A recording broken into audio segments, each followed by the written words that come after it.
है कि राज्य, जितने भी राज्य हैं वो लक्ष्य पाने के लिए भूमिका निभा सकते हैं, उनको भैया बजट भी दिया जा रहा है, सब सारी चीज दी जा रही है, लेकिन अब सियासत करनी है तो उसके बाद कैसे काम चलेगा?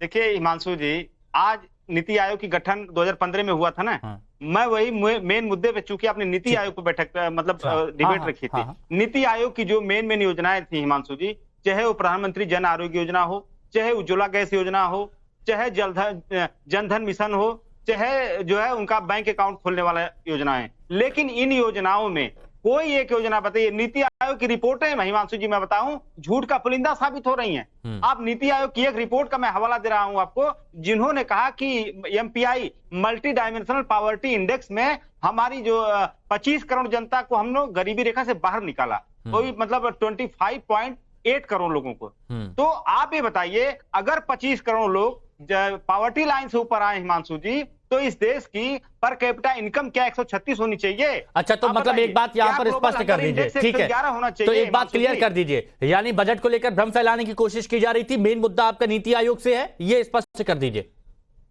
नहीं, देखिए दोनों मुद्दे हैं, आप दोनों मुद्दों को अलग नहीं कर सकते। बजट को लेकर के हम लोग भ्रम नहीं फैला रहे हैं, बिल्कुल सही बात बोल रहे हैं। आपके पास आंकड़ा है, आप आंकड़ा से देख लीजिए, क्या इस देश में एजुकेशन का बजट कम नहीं किया गया?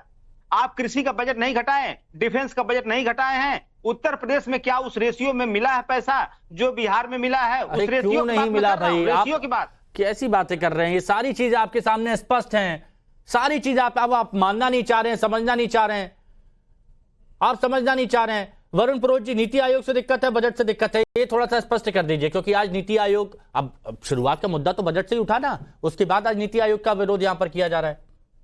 हिमांशु जी, 2-3 बातें अभी डिस्कशन में आई है। एक तो 54 साल से कांग्रेस ने क्या किया, 54 साल से कांग्रेस ने डेवलपमेंट नहीं किया होता, आज हम डिस्कशन नहीं कर रहे होते। इसलिए किसी भी पूर्ववर्ती सरकार को क्रिटिसाइज करना मैं अच्छा नहीं समझता हूँ। अटल जी सरकार को भी फिर अपन क्रिटिसाइज करें, गंदी बात मेरे को नहीं, सबका अपने अपने व्यूज है, देखो मैं इसको अच्छा नहीं समझता। जहां तक बात है शेयरिंग की बात है, वो शेयरिंग है ना, बिहार को ज्यादा मिला, दूसरे को कम मिला, उस पे वो नहीं है। एक्चुअली बात क्या है कि अब मैंने आपको जो बात की थी फेडरल स्ट्रक्चर, केंद्रीकरण हो गया टैक्स का, फेडरल स्ट्रक्चर को चोट पहुंचने की, वो इसलिए कही थी कि जैसे जिस राज्य से अब क्या होगी नेक्स्ट स्टेप, कोई राज्य कहेगा हम तो ज्यादा रेवेन्यू दे रहे हैं, हमको कम क्यों अलोकेट किया। कोई राज्य में नाम नहीं लेना, एक छोटा राज्य उसका रेवेन्यू आ ही नहीं रहा कलेक्शन, लेकिन उसको देना पड़ता है क्योंकि हमारा राज्य। तो वो रेवेन्यू कलेक्शन और उसका रेशियो, ये जो रेशियो की बात आ रही है ना, रेवेन्यू कलेक्शन जिस स्टेट से आ रहा है उसको उस अनुपात में नहीं दिया जा रहा है, तो ये फेडरल स्ट्रक्चर के लिए झगड़ा पैदा होगा। इसको नहीं करना चाहिए, सब दलों को बैठ करके इसको अभी से सॉल्व करना चाहिए, इससे पहले कि देश भर में ये बात फैले और फिर उसके बाद हमारे खंड खंड विखंड होने लगे देश को। ये जो केंद्रीकरण हुआ है ना टैक्स का, इस पे मैंने जब जिस दिन जीएसटी लागू हुआ था उस दिन भी आप, मेरा जो फेसबुक है जिस पे मैंने लिखा था, आप देखना, ये फेडरल स्ट्रक्चर के लिए अंतिम कील साबित होगा। वो बात अलग है कि मनमोहन सरकार भी जीएसटी लाना चाहती थी, मोदी सरकार भी उसको लेके आई।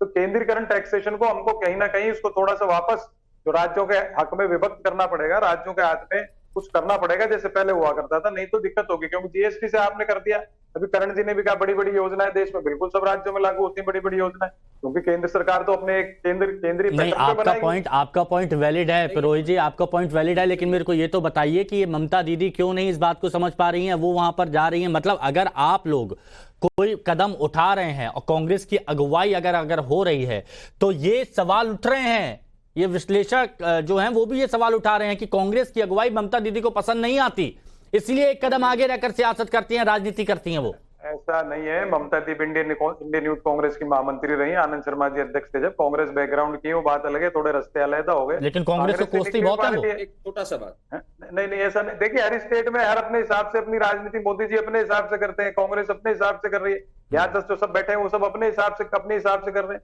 तो मैं उसको बुरा नहीं मान रहा हूँ, अपने हिसाब से। ये तो लोकतंत्र है, अगर एक फॉर्मेट में सारे लोग करने लग जाएंगे तो लोकतंत्र कह रहा, वो तो चाइना की जैसे दूसरी जो कम्युनिस्ट पार्टी है उस हिसाब से चलने लग जाएगा, ऐसा नहीं है। भारत की बहुत खूबसूरत। जवाब दीजिए, उसके बाद राधिका जी के पास आ रहा हूँ। जी। वरुण जी, एक मुझे बस छोटी सी बात बताइए, जब पंचायत इलेक्शन हुए बंगाल में, आपके कार्यकर्ता उसमें मारे गए, इससे बड़ी बात नहीं हो सकती, मारे गए, जान से मारे गए, और उस पे जब अधीर रंजन चौधरी जी बैठे और उन्होंने कहा कि ममता दीदी एक डिक्टेटर हैं, तो उनको एक डांट पड़ती है खड़गे साहब से, और राहुल गांधी ममता दीदी से मिलते हैं और अपने कांग्रेस के कार्यकर्ताओं को छोड़ देते हैं कि भाई चलिए हो गया बलिदान तो हो गया। क्या आपको ये सही लगता है? और ममता जी आज कहती है, एक सेकंड बात पूरी हो जाने दीजिए, ममता जी आज साफ कहती हैं कि अधीर रंजन चौधरी जो आपके बंगाल के प्रेसिडेंट हैं वो बीजेपी के एजेंट हैं, उनको तो हम कुछ समझते ही नहीं। क्या ये भाषा लोकतांत्रिक हो सकती है? इसके बाद कैसे तरह कहा आपका कोलिशन है जहां आपके आपके अध्यक्ष, प्रदेश अध्यक्ष के बारे में कोस कोस की बातें कही जा रही है, और आपके प्रदेश अध्यक्ष कह रहे हैं ममता जी तो मुस्लिमों को लुभाती हैं और यही करती है, हिंदुओं को से द्वेष रखती है और मुस्लिमों को लुभाती है। ये उनकी स्टेटमेंट है, अधीर रंजन चौधरी जी की। तो ये किस तरह का गठबंधन है आपका, ये मुझे बता दीजिए प्लीज। करण जी, जो इश्यूज आप उठा रहे हो, वर्कर पॉलिटिक्स के उठा रहे हो, वो मैंने कई बार उठाया है कि वर्कर पॉलिटिक्स या वर्कर्स का से होता, आज कांग्रेस की स्थिति कोई कह पाता क्या 10 साल से? पुरोहित जी, आज आप इतनी अच्छे तरीके से अपनी बात रखते, तो मेरे को यह बताइए कि आप जैसे लोग कांग्रेस को मजबूत करते हैं, कांग्रेस की भलाई चाहते हैं, लेकिन आप जैसे लोगों की बात क्यों नहीं सुनी जाती कांग्रेस में?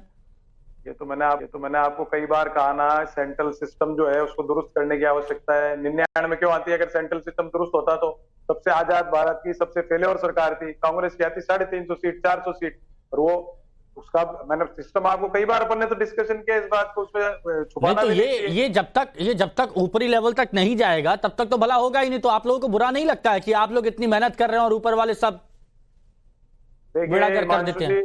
सब अपना अपना कार्य कर रहे हैं, कोई उधर चला जाता है, हम लोग नहीं जाते कहीं इधर उधर।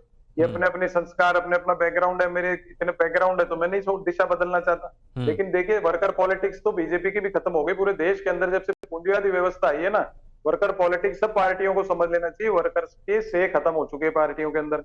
अगर वर्कर्स का से होता तो आज फ्रस्ट्रेशन बीजेपी में भी नहीं होता, दूसरी पार्टियों में भी नहीं होता। वो मन की बात आपकी निकलती है, वो समझ में आता है, आपका दुख दर्द पीड़ा अब पता नहीं आला कमान तक क्यों नहीं पहुंचती। और अगर यही दुख दर्द पीड़ा आला कमान समझ ले तो कांग्रेस का उद्धार हो जाए और उसे कोई रोक नहीं सकता। ये बात सच्चाई है।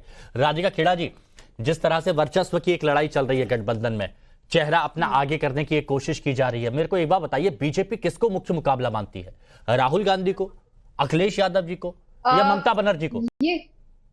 अरे झूठों की फौज में से एक झूठों का सरताज बनेगा, उसमें हम क्यों मुकाबला मानेंगे? हम क्यों उन लोगों से अपना मुकाबला रखें जो, मैं फिर रिपीट करूंगी, 54 इयर्स देश को पीछे लेकर गई है। जो एक भ्रम इंडी की सरकार, कांग्रेस यूपीए की सरकार इतनी आगे चल रही थी, पर सच्चाई यह है यूपीए के दौरान भारत वास्तव में बाकी डेवलपिंग नेशंस की तुलना में बहुत गरीब हो गया था। और आज क्या है, मोदी जी के नेतृत्व में भारत कहां पहुंचा है? हमारी GDP ranking top 5 in the world है, 5th नंबर पे है।